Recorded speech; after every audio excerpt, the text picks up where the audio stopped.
Brian, what's this moment like for you? I know you've been a part of this rivalry for so long, but to be a head coach and to talk to those kids after a win over Maryville, what's this like? I think, you know what?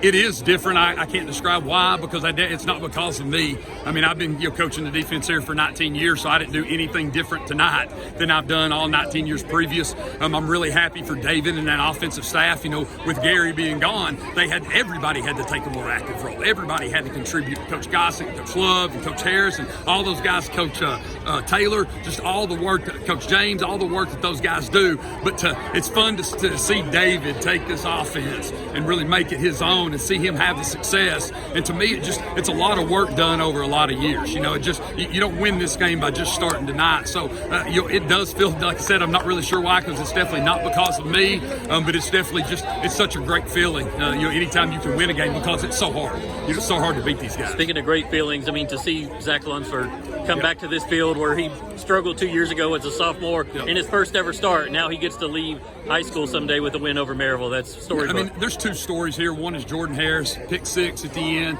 There's not a better kid, there's not a better human being than Jordan Harris. Just a hard-working kid. He played almost the whole game both ways. He's cramping, he goes on the field, and that's a route that we had worked a lot. And he reads that route, picks that ball, runs it back. But then, Zach Lunsford, Jim Chaney said to me the hardest thing to keep in the world is a backup quarterback now. Mm-hmm. And for Zach to sit there his entire junior year behind Caden Buckles and know that he's not going to get in, and to sit there and to work and not complain and not, really thrust out here as a sophomore in the moment, probably before he was ready. It's such a difficult situation, and it's not fair to judge a kid on his merits. Mm-hmm. And there's not a better kid. I mean, you couldn't write this script better, especially for him to make that last throw, defender draped on him, throwing it off his back foot.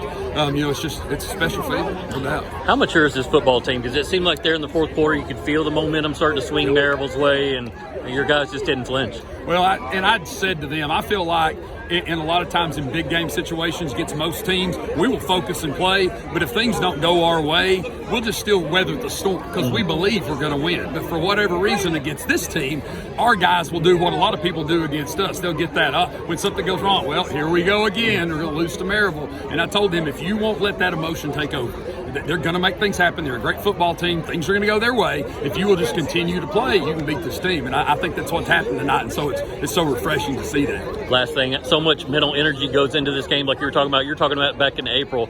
Just how much of a sense of relief is there with winning this game? Oh yeah, it makes it, and once again, it makes all the work worth it. But you do the work so that you don't leave anything short. Mm-hmm. So that if you lost, you don't sit here and say, well, I could have done something more to help these kids. Yeah. But like you said, these kids will take this with them the rest of their life.